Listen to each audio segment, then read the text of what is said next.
తెలంగాణ రాష్ట్రంలో బీసీలకు 42% రిజర్వేషన్ల కోసం ధర్మ సమాజ్ పార్టీ అధ్యక్షులు Visharadan Maharaj SC ST BC JAC పేరుతో పెద్ద ఎత్తున ఉద్యమాన్ని నిర్వహిస్తూ ఉన్నారు. మాటల సందర్భంలో ఒక అగ్రవర్ణానికి సంబంధించినటువంటి వ్యక్తి నాతో విశారదన్ మాదిగై ఉండి మహారాజుని పెట్టుకొని తిరగడానికి సిగ్గనిపించట్లేదా అతనికి అన్నాడు. నేనన్నాను, భారతదేశాన్ని పరిపాలించినటువంటి చక్రవర్తులు మాదిగలు, ఈరోజు వాళ్ళు వెలివాడల్లో బ్రతుకుతున్నారు.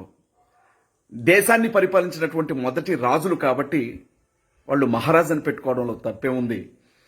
విశారదన్ మాదిగ మాత్రమే కాదు, ఈ దేశాన్ని పరిపాలించిన మహారాజుల వారసుడు అని చెప్పాను. ఇవాళ కమ్మలు పేరు చివరన కమ్మ అని పెట్టుకున్నప్పుడు, కాపులు పేరు చివరన నాయుడు అని పెట్టుకున్నప్పుడు, రెడ్లు పేరు చివరన రెడ్డి అని పెట్టుకున్నప్పుడు, వెలమలు పేరు చివరన వెలమ అని పెట్టుకున్నప్పుడు, మాదిగలు ధైర్యంగా పేరు చివరన మహారాజు అని పెట్టుకోవచ్చు. ఎందుకంటే భారతదేశాన్ని పరిపాలించిన మొదటి రాజుల వారసులు వాళ్ళు అని చెప్పాను నేను. మీరేమంటారు?